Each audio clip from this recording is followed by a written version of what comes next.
Welcome back on deynonmod. Today I want to propose you a video about Unboxing and review of the Battetome Ossiarch Bonereapers for Age of Sigmar 4th edition Scavenged, released by the Game Shop in March 2026. It finally arrived. I waited for it all over 2025 because it was supposed to be the year for the undead, and there was only this Battetome missing. This will be a video that will be taking a look to the various contents, mainly for background, but also with a quick review at rules and units, especially because there are quite several new entries. And speaking about the new units, let's start with the character on the cover, a Lich Mortek, a new hero revealed, and which I can already tell you it will be really interesting to add to your own ranks. But now it's time to dive deeper into the bone tide. Here we can see the Ossiarch Bonereapers facing the Stomach Satanas and the cities of Sigmar. The grayscale always conveys the feeling of impending inevitability that accompanies the bone constructs, although I have to admit, not all the details are properly perceived. The aura of impending tragedy is in any way conveyed.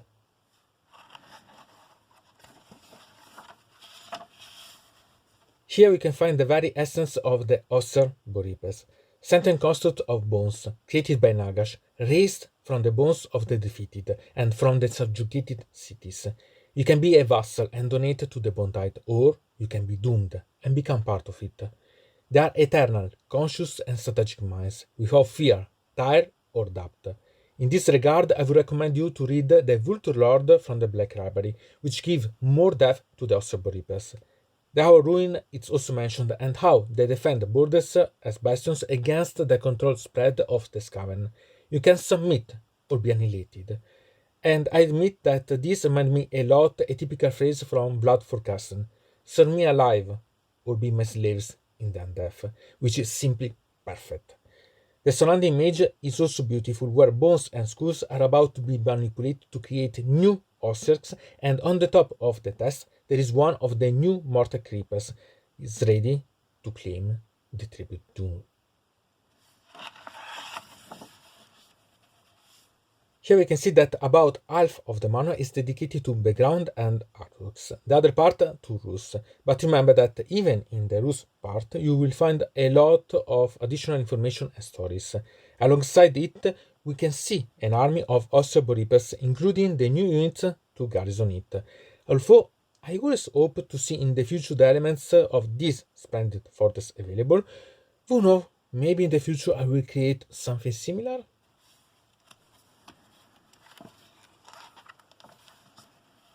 In Deathless Legions, here it described the nature of the Ossiarch Bonereapers, sentient undead constructs, animated by fragments of souls from which unnecessary emotions has been stripped away by the Mortisans, made perfect warriors to expand the terraces under the Nagash flag. They require a bone tribute. One way or another, they get the payment. The head of the Ossiarch Bonereapers is Catacross, a brilliant strategist who leads them. In other words, undead propaganda. In the story below, we can see described what we see in the artwork that surrounds it, where Vokmortian, Nagash emissary, collects the bone tide from a town.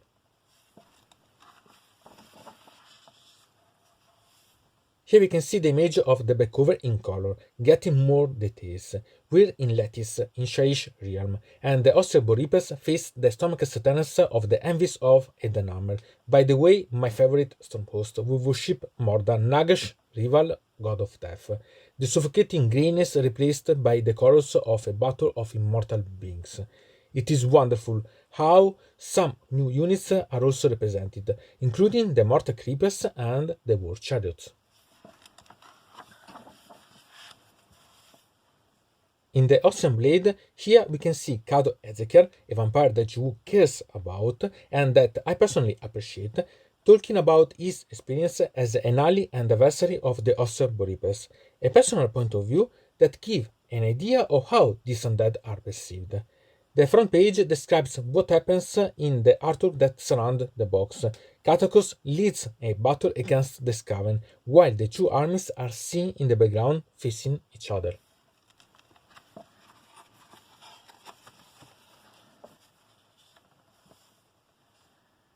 In Feast of Bones, here the clash between Ygnimortoi tribes and Ossiarch Bonereapers is narrated, and it is particularly important because it also saw a setbox at the end of October 2019, shortly after the release of the first Ossiarch Bonereapers Battletome, a setbox that unfortunately I was not able to obtain at that time. This summarized the events that led to the war. This is not the only time we have seen Ossiarch Bonereapers facing the Ogres anyway. In case, I recommend the Black Rebel short stories Strong Bones. On the front page we can see description and in-depth analysis of some events related to new Ossiarch charters. The first one we see is Xara's Ventus from Ivory Oaths, and by the way a Mortison's Reaper, a beautiful modus whose rules as never shown. Xaras represent the wild and hunting nature of the Legion in an environment like Gur, and makes the idea of individuality present among the various Ossiarch anyway. Then we have Oriton Farek, a Ygnimortoi Crematorians, or Ygnimortoi if you like. And here I admit that I was excited because it's my favorite Ossiarch Legion. So much so that I have a playlist dedicated to them, which I leave you with it in the description. I love the presentation, his description of the area he defends, and his opposition to Hermits of Ashut, particularly one of the main ziggurat in Shaish, Zarvixia. As much as I'm sorry, the Crematorians' relationship with other Ossiarch Bonereapers is also described, and I still appreciate them. And maybe I'll make my own Ygnimortoi future based on Farek. Finally, Kamir Haken, Mortisan Ossifactor of the Petifex Elite, in particular Grand Necromistic Legion. If you're interested in the Grand Necromistic, it was presented with the latest Flashpoint in White Dwarf 506-507 in November and December 2024, and 508 in January 2025. In case you know, I did the review of those White Dwarf. Here we pick up the setting, the events following the latest Flashpoint mentioned, where Haken experiments with the recovered bones and many others in an obsession with new creation. And so it is time to unravel the arcane secrets of these pages. In fact, when you open them up, you can see the map of the Ossiarch Empire revealed, the distribution of various necropolises, and also the location of the area in the realm of Shaish. It is a sight to be admired and studied calmly.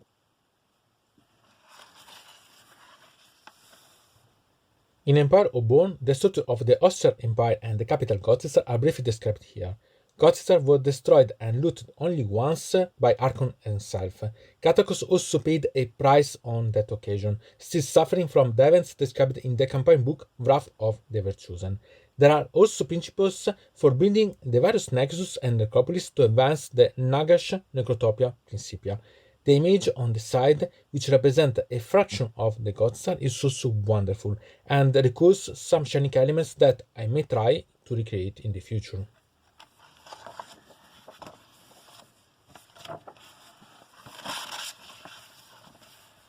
Three locations are described here: the Triptych, the celebratory status of Katakos and two other Ossiarch lieges who protected the domains from the invasion of chaos, protected by fortresses that statues themselves can be animated to go to war. Only once they were destroyed, when during the Broken Realms campaign, Tegris and his armies of Aish invaded, and the enemy forces were stopped anyway. Although Tegris proclaimed his superiority in this respect, it should be remembered that although accompanied by armies, he was unable to break through the blockade of the place, while Nagash, alone, when he went to Aish, saw the forces of the War Realm in order to stop him, and still at great cost. Then we have Arx Terminus, Katakos' access point to the 8 point, and the description of the place is very inspiring. Then we have the Plains of Ekus, basically the dumping ground for the failed Mortisans' experiments and a hunting and training ground for the legion of the Staliarch Lords.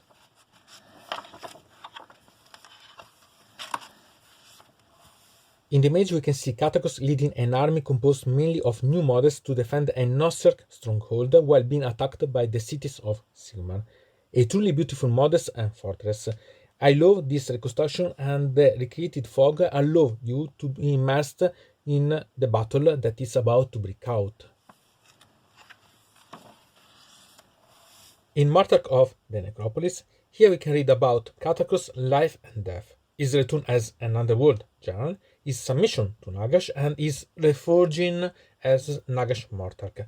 his imprisonment after defeat at the end of Sigmar and his release, his return to lead the new armies of Ossiarch Bonereapers, his defeat at the hands of Archon, his persistent wound, and his taking time to drive Archon out of the points.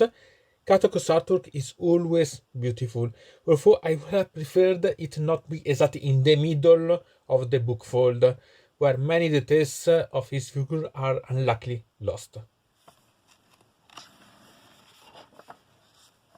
In the Bastions of Sands and Bones, here we can see the consequences of the Vermidon on the Ossiarch Bonereapers, from a campaign of conquest to withdrawal to defend their possessions in response to the Skaven invasion.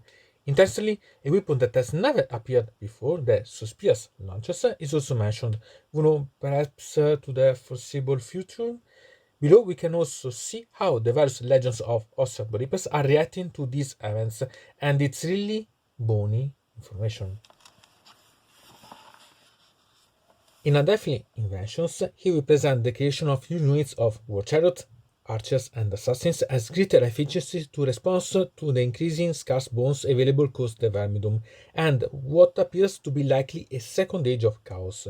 Catacos therefore also had to resort to archers and assassins to strike at the Dinsens and enemy leaders, but above all, it's confirmed that he did not appreciate the war chariots because he died caused them the first time. Catacos may be a self-proclaimed genius, but in the end it's quite prickly. It's also interesting to have more information about the caste division and symbolism for the Ossiarch Bonereapers. In a baleful creation, here we can read the story of the creation of the Ossiarch Bonereapers, closely intertwined with the events of Chaos before and during the era of the Chaos, the Soul Wars, the liberation of Catacos, and the Necroquake, with references also to the Broken Realms. I love to see how closely related the Ossiarch Bonereapers and the events of Ygnimortoi are, who has seen several fights between them, and for example, it is characteristic the image of the Soul Wars, where we find the Celestial Prime facing Legion Linder in Lattice. The city will be defended, but Catacos will be released from the captivity in the Midnight Tomb. Here we continue to see the successions of the events, adding more information to the Wrath of the Virtues and the Necroquake episodes, then continuing with the Broken Realms, the Age of the Beast, the Dominion Crusade, and the current Hour of Ruin. There are also some further details about events that has been seen before, and a particularly interesting observation that the Liege Mortek Salamed make about the similarity between the Ossiarch Bonereapers and the Storm Castellans of the Ruination Chambers is particularly interesting. As always, the artwork of the Mortis Ossificator remains beautiful. Here a presentation of the Legion of the Stalek Lords, and you can admire images of their beautiful models. I have a soft spot for Ossiarch cavalry models.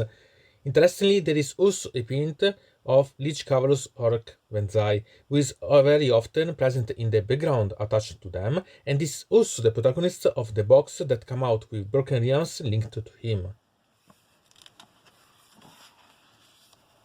Here is an introduction to the Petrifex Elite, also quoting the Grand Mystic that I mentioned earlier, and it is very interesting that Liege Mordecai Haken, who was talked about earlier, is also shown. And together with them, the Ivory Host, related by the Mortisan Reaper Zars Vintos that we met a little earlier, and I admit that I was curious about the quote of the Darkslayer Queen Guritsa at the head of the Legion. Definitely welcome information. In the outline, we can see also the color schemes of these two legions. Here we can see the two main leaders of the Ossiarch Bonereapers. Nagash, god of the undead and creator of these undead, presented in all his conceit and arrogance as well as his equipment. At least the phrase quoted by Takis revelate the god of Aish somewhat in acknowledging Nagash's persistence. Catacos, the Mortarch who leads the Ossiarch Legions, he described not only his panoply, but also the names of the servants who accompany him, and I appreciate the quote for his hypocrisy when he calls himself invincible, and is emphasized how many times he has been defeated and using the justification of the change of bodies to consider himself unbeatable. Here is Arkan the Black, Nagash most faithful and unsent servant. It is the leader of an entire Ossiarch legion, the Myriad, which precedes its order to those of Nagash himself if it decides to choose. Arkan is currently considered destroyed as a result of the events of the Brokerians, but several clues seem to anticipate its return.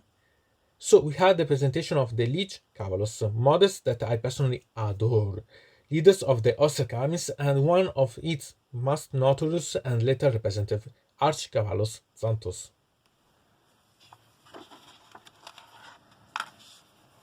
Here we can see the variety of Mortisan accompanying or leading the Ossiarch armies. Ygnimortoi, the voice and eye of Nagash, it is its highest representative.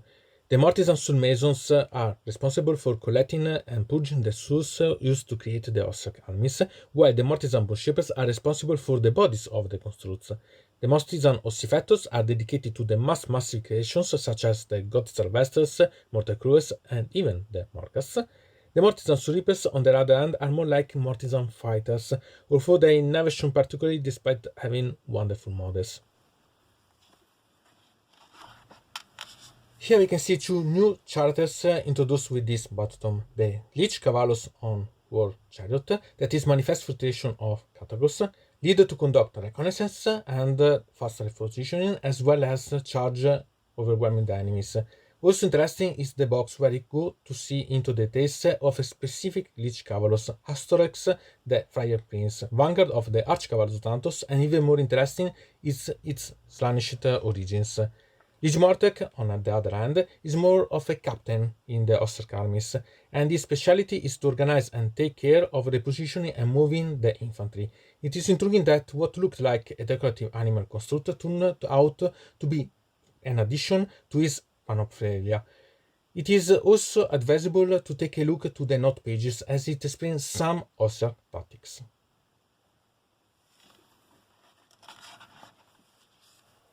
Here we can see two of my favorite Ossiarch units. The new Cavalos Borchetto that excited me since their presentation, and this is a model that for those who love Camry will be able to recall its vibe a lot, even if they are more individual models than units, but being quite massive models, it fits in. The BG indicates a disrupting or line breaking role in them, and that suits them quite a lot. It is amusing to see how Catagos decided to use them only after the Broken Realms Wars of Light and Death, as it has been made a monstrous discovery when he himself was a user. Apparently the trauma was quite severe. Another fantastic unit is that of the Cavalos the Frights, a heavy and reliable cavalry of the Ossiarch, martial and tactical. Above all, it is always reliable. With the arrival of the War Chariot, it will be interesting to see the combination that can be made for extreme mobile armies based on them.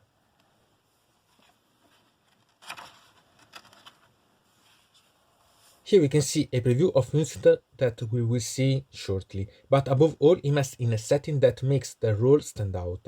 These images are always inspiring. Here we can see the core of the Ossiarch armies. The Mortal Guard is the infantry, each one synchronized with the others to increase its lethality, but even on its own it's created by veteran swordsmen souls.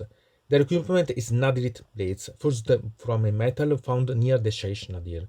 Accompanying the ranks is a new unit, the Mortal Tiaxis, the Archers of the Ossiarchs, who had already seen an archer before, assigned to Cannon Gang and some warbands.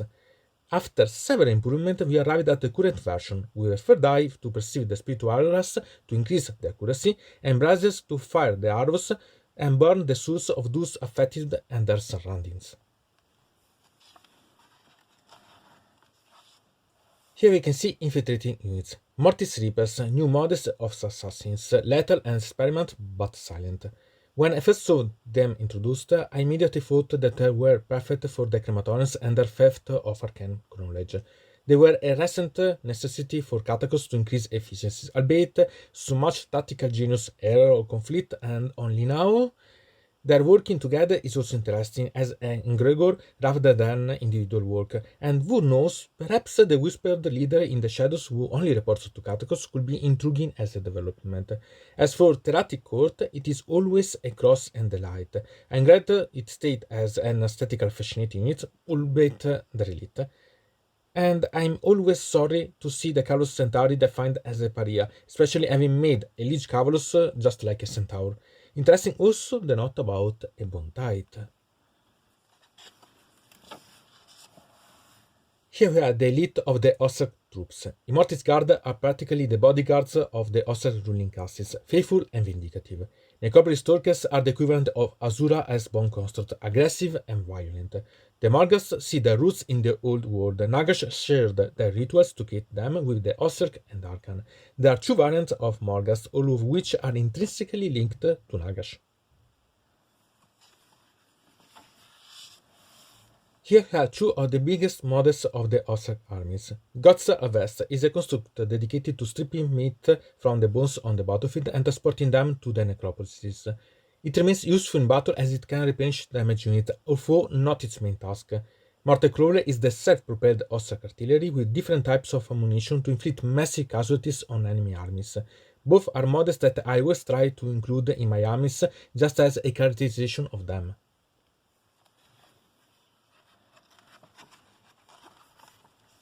Here we can see the Nexus, a shank feature characteristic of the Ossiarchs, and the point where the Vassals deposited their bone tribute.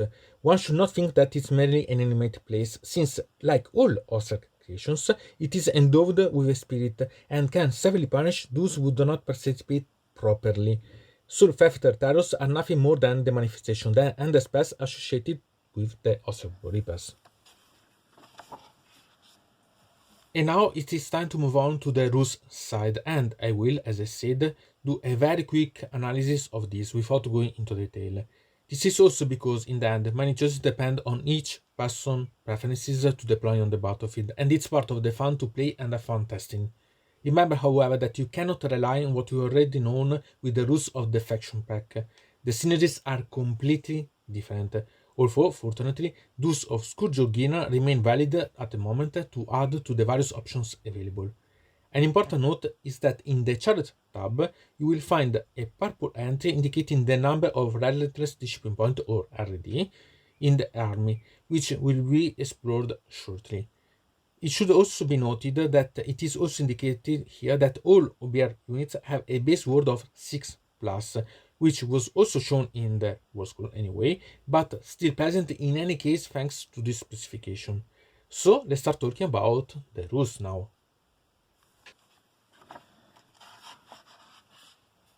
So let's start with the most important rule of the whole Battetome, the relentless discipline points or RD points and its applications. Remember, however, that these are in addition to command points and do not replace them.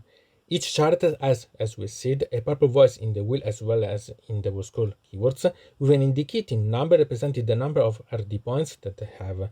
At the beginning of the battle round, you choose an OBR hero and have the space number for that hero of RD points available. It should be noted that the chosen hero can be changed every battle round, and that Katakos, Lich Cavulus, and Ygnimortoi are the ones with the largest amount of RD points, much more than Nagash. Importantly, in order not to repeat each time, it is 2 RD points that will be spent if the unit is reinforced or remain above the basic number of models, otherwise 1 RD point. This means that we will have to be very careful about which unit to reinforce. Furthermore, there is no range limit or line of sight for using them. Furthermore, they cannot be used several times on the same unit in the same phase, but the same RD can be used on different units in the same phase. Moving on to the available relentless disciplines we have, Remorseless March, own movement phase, add 3 inch to the movement for the rest of the phase, but the unit does not run. In passive retreat, over movement phase, the unit can charge even if it is made a retreat, and is especially good for cavalry and war chariots. Ruthless Extermination, reaction to shoot, is a stat 1 from the words of the target enemy units. This is perfect with small units of Mortex Tiaxis or Mortar Crawlers. Pitiless Assault, reaction to the clearing combat, add 1 to the wound roll in combat.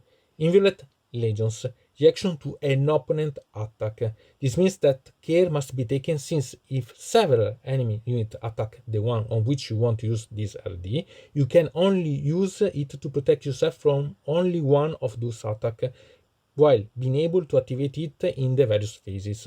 Word 5+ to the unit against damage of that attack. Oriented discipline points are very good. but you have to pay attention about the number of RD points that you have available, so that you have to use between your and your opponent turn. Then you have to learn how to manage them. So let's move on to battle formations. We have 4 to choose from. Remember that choice applies to all units in the army. Border Guard Grim Sentinels, melee weapons only. You gain anti-charge plus 1 round while totally within neutral territory or totally within 6 inches of your and enemy territory. In other words, a midfield control. Ruthless Legion, Nadrit Wedge, OBR units that charge on 3 plus, gain for combat attacks and companions, crit 2 hits for the remainder of the turn. It's basically a way to partly bring back a basic rule of the OBR weapon in the previous Battetomes. Remember that you still need to charge and you need to roll a dice. And the advantage is that it's perfectly combined with the Nadrit Weapons and Power spell that we will see later, and it goes into excellent synergy with the Relentless Disciplines in passive retreat to retreat and charge. The Inevitable Empire, Strength Empire, hero phase against one single enemy unit at 3 plus until the next turn. It has a maximum control value of 1 while in the enemy territory or OBR1. Although useful being only once per army and also with a dice roll, it is definitely the most forgettable. Remorseless Conquerors, Unfiltering Phase, Reaction to Run, minimum result of 4 on running. Okay, useful but forgettable. In the end, I think we'll look at Border Guards and Ruthless Legions, especially the latter, as a choice. In case, remember that at the moment you also have the Scujo Giran option. The nihilism of the story about Archcavallo Xanthos and this attention to Letis is exciting.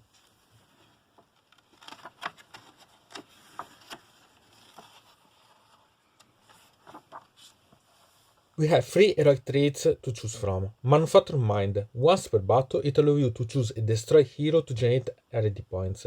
This applies well if you lose one of those mods generating more RD points early and so have an extra turn at least. Since those who generate more RD points are mods that will be target fast as well as more likely to go into combat, this is preventive. Immaculate Defender. Passive, always active. The first damage for each Ossiarch infantry unit is ignored in the combat phase if it is wholly within 12 inch. It has the limitation of only affecting infantry, but is perfect for a Ygnimortoi benefiting from it as well as his ability, as we shall see, from being in combat. And it should also not be forgotten that the Morghast are also infantry. Imperious Will, a non-hero OBR unit wholly within 12 inch that has not charged this turn, choose an enemy unit in combat with it and on a 2 plus on a d3, inflict equivalent mortal damage. It can also be used for multiple units with the same requirement. The limits are obvious, and above all, it does not apply to the hero itself. It's random and a single enemy unit for each OBR1. A fairly limited heroic traits. It is up to you to decide according to your own preference, but they are all usable. For artifacts of power, it has some interesting choices. Shard of the Nexus. If the unit has not charged that turn, it can only be hit at 5 plus unmodified. The limitation lies in not charging, but it should be stressed that excellent protection applies at any phase, especially during the enemy turn. Blade of the Nadir. You choose a non-companion melee weapon. Each modified wound roll of 6 deal D3 additional mortal damage. If you plan to combine the Nadirit Wedge battle formation and the Empower Nadirit weapon spell, it can truly be lethal combinations. Amulet of Gnosis. No damage to OBR units that retreat wholly within 12 inch. This combines perfectly with the RD in passive retreat. Here the choice is actually very difficult and it all depends on how you want to play. The image of the OBR fighting against the ranks of Chaos is also fantastic.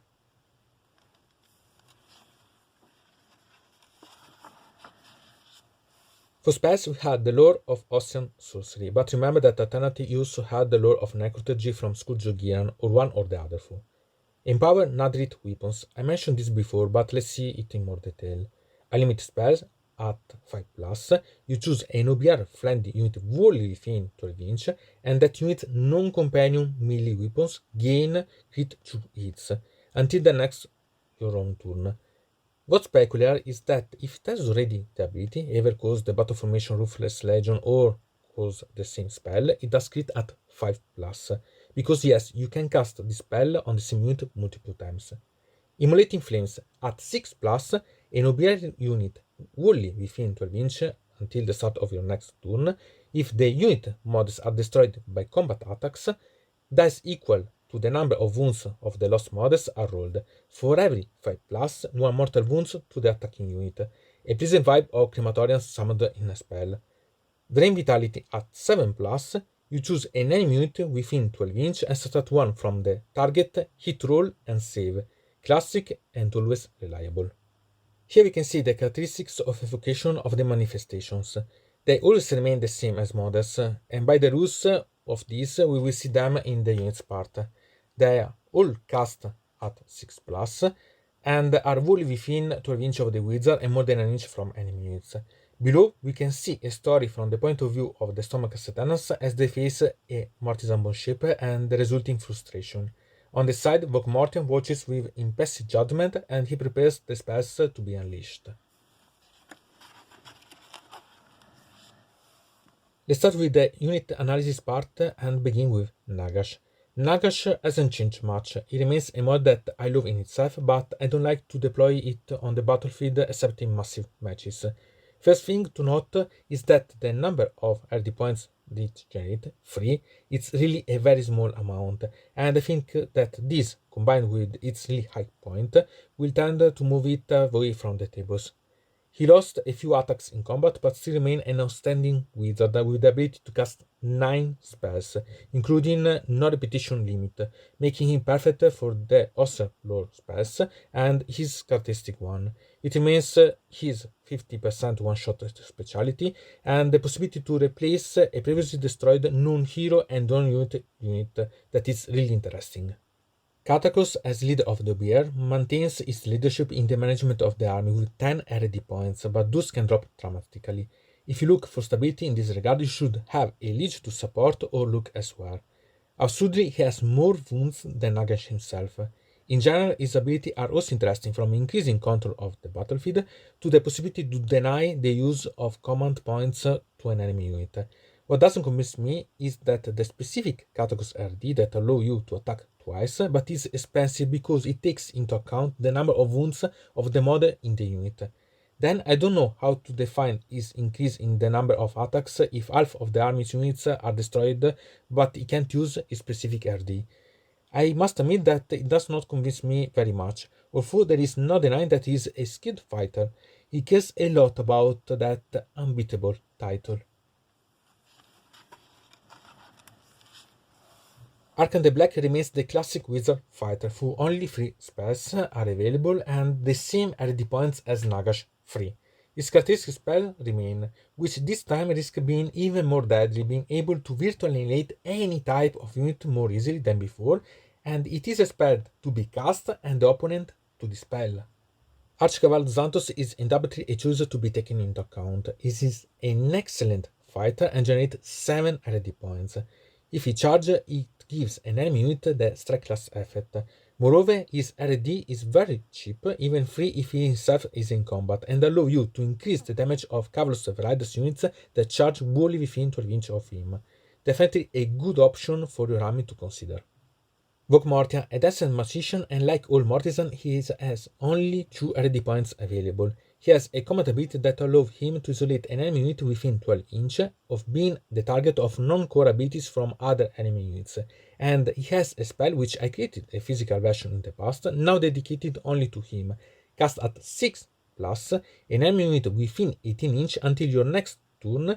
Every time the target wants to use a core ability, at 2+ on D3 takes mortal damage equal to the result, while also preventing the ability from being activated if destroyed.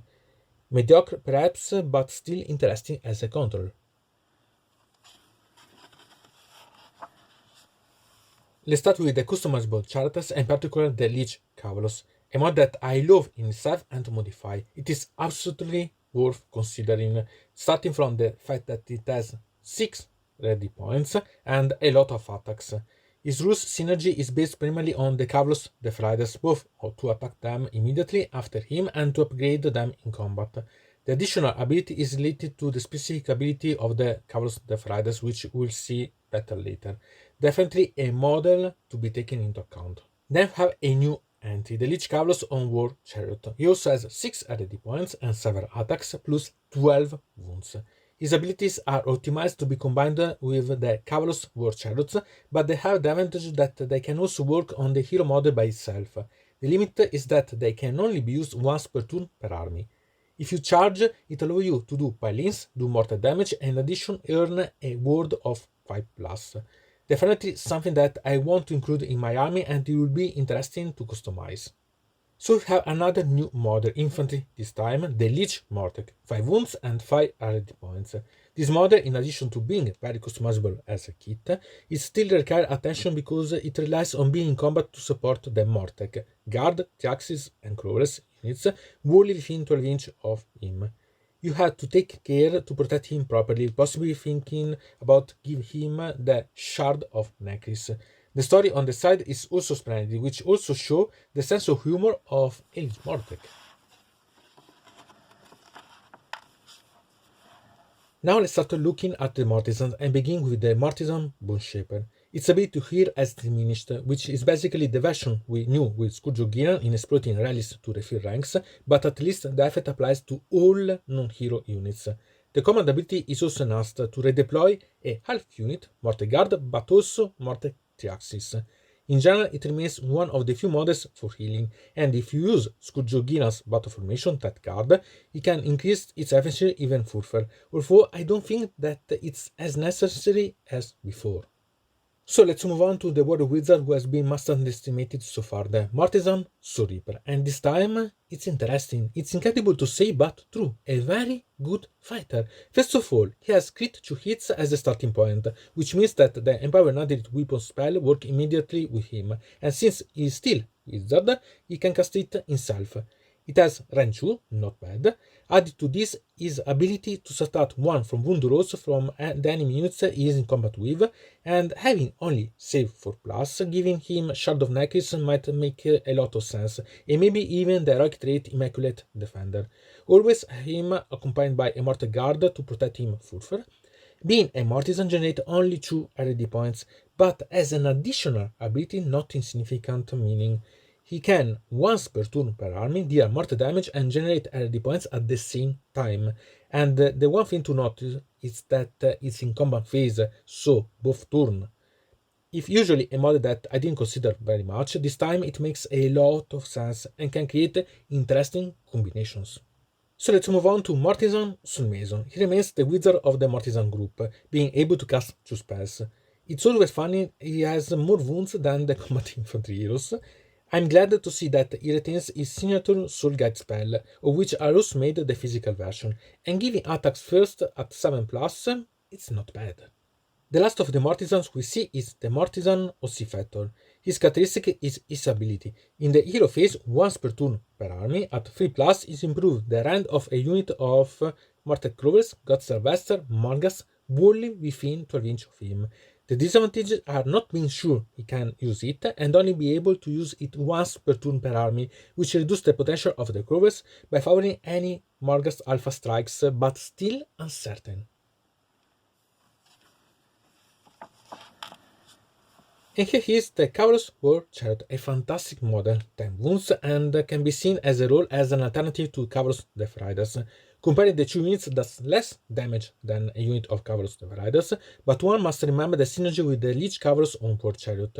Moreover, his ability to reposition himself with the charge is definitely a great way to achieve objectives or engage other backwards units. His firing ability is not bad also, although only once per turn per army. Blocking pile-ins perhaps to a unit that he wants to charge later improves the repositioning ability of the War Chariot or even efficiency of other allied units. Kavlos Death Riders are always reliable, a very good amount of attacks and a good synergy with Lich Kavlos. The ability allows you to deal mortal damage, and if you are near a Lich Kavlos, you will deal additional damage as well as being able to disengage the enemy with both units, eventually right after the Lich Kavlos itself has attacked. Very versatile unit. This is the core unit of the Ossiarch armies, the Mortec Guards.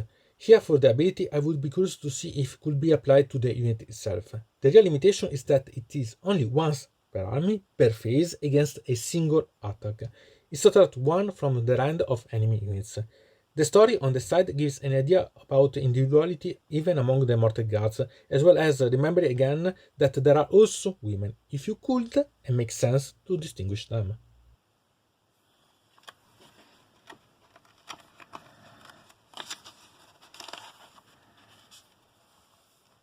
We now had the unit from Workai that survived, Teratic Court. The most important change was bringing his wounds to 1 per model and unifying the profile. This unit is in each rule expressing the speed between movement during the deployment and in the hero phase only once per army. This allows you to quickly conquer objective. The moment in the hero phase also has another peculiarity, that of bringing, or rather having to bring, the unit into combat, and this is without charging, thus allowing the enemy units to be engaged without reaction, and above all preparing the way for other units to charge. The degradation of the unit is in having now been labeled as beast as by the background, but at the same time with almost no control over the battlefield. And finally, we had the new unit of archers that have been waiting for so long, Mortec 3-axis. 2 attacks, range of 18 inch with rank 1. Interesting is the ability to assign Brazier to prevent healing to the affected units as well as reduce its control once per turn per army, but you can always choose command ability in the opponent turn to repeat. I am curious about whether the Braziers remain even after the possible destruction of the Mortec 3-axis. Certainly a unit that increases the strategic possibilities of the army. So we had the new assassination unit, the Mortis Reapers. Fantastic models, combat profile pretty mediocre. Their potential is to be able to make mortal wounds at the end of a turn and to be able to detach from combat without retreating, great to use to charge in your next turn again. The other ability allows you to move using Shining Futures as support points, possibly greatly increasing their ability to move. Great for conquering objective or moving around to hunt down small enemy units. Above all, it can also be used in the opponent turn, which means that it can also remove oneself from uncomfortable positions. They are definitely worth testing. The story on the side is about them and also fantastic. Wherever you free, taxes reaches you. Italian tax authorities practically.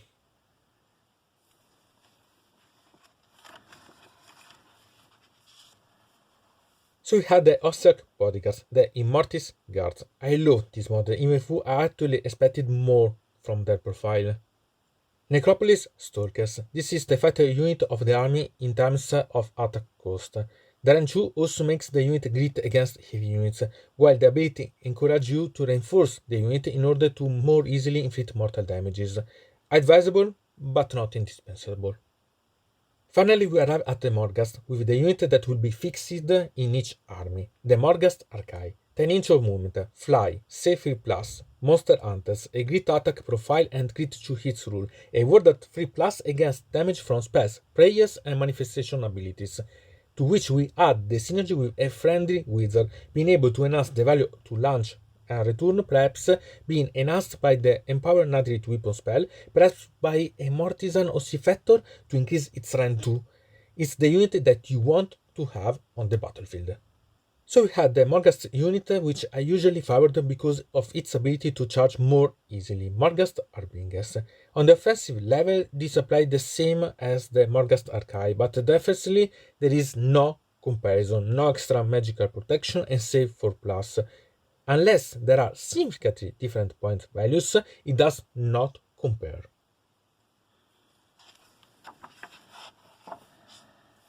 And here is one of my favorite units ever, the Gottizar Harvester. Profiles and rules has been cleaned up.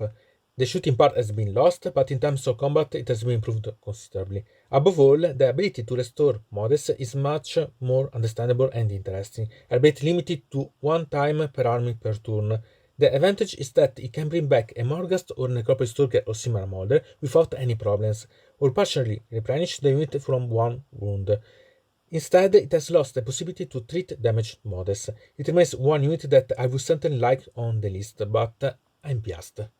So we had the Mortar Crover, the Ossiarch artillery unit. Its offensive capability is due to the fact that it has crit 2 hits, which can multiply the amount of attacks and damage it can cause. Alongside, a Mortison Ossifactor can boost it in a number of ways through its ability that it's based on dice.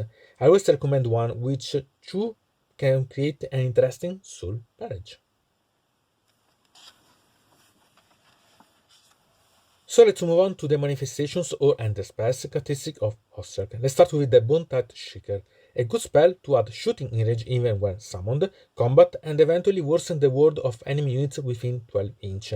This ability, when combined with Ruthless Exterminations, allows you to ignore a ward of 5+, certainly recommended.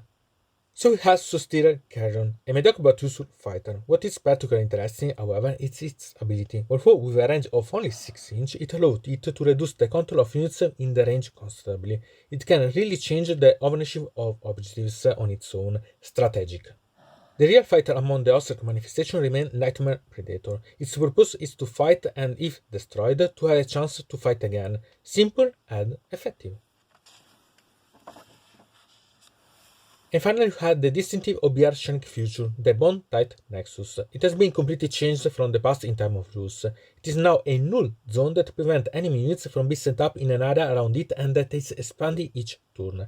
Do not think that it is of little importance, because you have to take into account the radius but also the size of the model, greatly increasing the area covered. That means preventing enemies from arriving from the edges, and it doesn't seem to make much difference from the first battle round. If you think about it, it goes even further. It also prevents in that area from having summoned manifestations because they are set up. Same thing for unit replacement or summoning new units. It is far more important than it may seem at first. We can see in the front page the OBR defending the Nexus from the Stomach Satanas in an epic battle. Imagine the Stomach Satanas not being able to jump around the battlefield. Spearhead Army Kavlos Vanguard. Here is given anticipation of the composition and operation of the new Spearhead, as well as showing the models in a themed environment. Here we can see how to possibly paint a Ossiarch model, although I personally do not appreciate how it is made done at all, even if it was in a battle ready version. Using contrast can achieve much better effects. You may remember that I made videos for my Crematorians in Ygnimortoi eventually. Here we can see the new Ossiarch Spearhead. Although I would have preferred one that would have brought the new models, it has to be said that this is very good as a composition.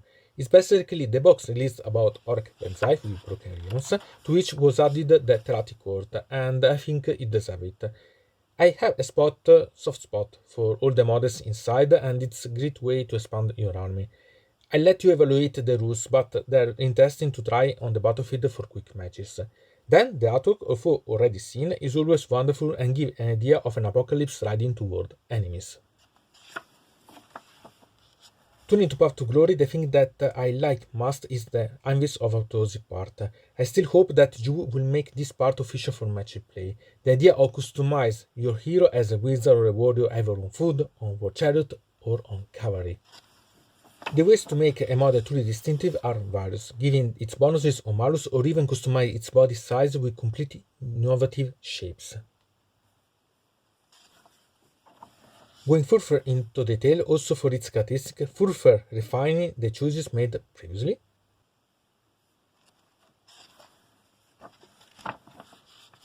And then we have further improvement as we progress for both hero and normal units, although those are actually more campaign-like than match play. However, I would recommend that you try Path to Glory if you can, which is definitely an interesting way to develop the army modeling as well. Army Renown, the Lens of Ostia. This is an Army Renown based on the Stalek Lords. It's mandatory to include Archcavallo Santos, and it's all based on cavalry and war chariots. A pity that the Terati Courts cannot be included. RD points are also generated here, but everything is much more optimized and efficient. The offensive capacity of this Army Renown is truly impressive, and I admit that I will be curious to try it myself. How to get more Carlos the Riders and war chariots.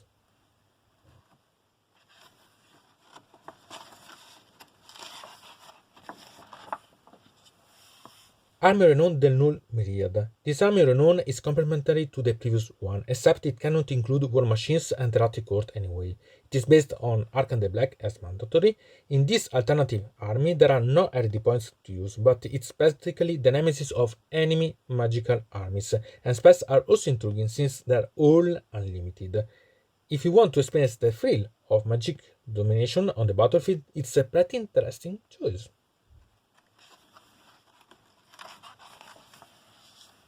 Regiment Renown, Heads of the Bone Tide. Regiment dedicated to Vormorton as goes to ask the Bone Tide. Pretty balanced as a support. Possibly a good way to buy several miniatures at a reduced price. Regiment Renown Karatet Siege Breaker. Regiment that recalls a Mortison's effect that we learned about earlier. It's a great way to have remote artillery that is otherwise lacking in undead armies.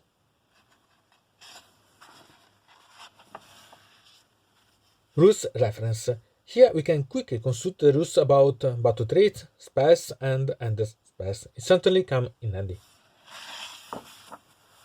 Here we can see the grayscale backcover that we saw at the beginning, but we need to pay attention to a further detail. The way in which the Unicode of the Battetome was reported has been changed.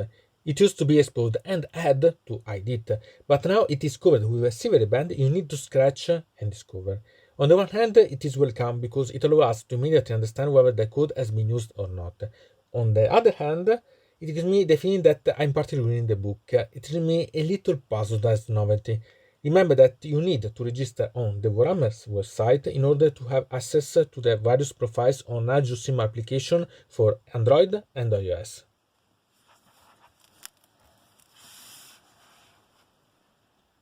And finally here we can see a maximum summary of the book's content along with an image of the beautiful models that characterize the army. So to say about this Battetome, I think that it's very interesting. Eventually it will have to be tested on the battlefield, but it allows for different lists with different themes. Although it's a pity that we have lost the characterization of the different Ossiarch legions. Okay, there are parties still available with the two armies representing the Stellar Lords and the Myriad, but it's a pity that they don't exist for all the legions. Even though they actually give the freedom to indulge in customizing the army, which, as you know, I like to do Crematorians and Ygnimortoi themed. Have you already decided how you want to set up the Ossiarch armies?